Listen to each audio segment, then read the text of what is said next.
How to hide notification badges on iPhone.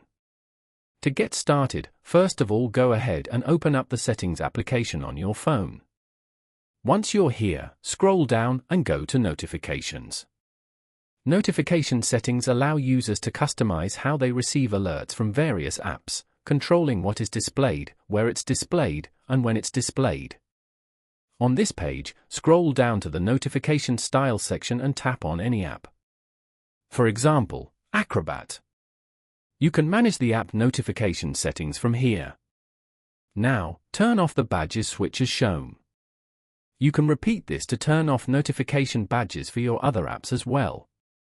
Following these steps, you can easily hide notification badges on iPhone. Thank you for watching.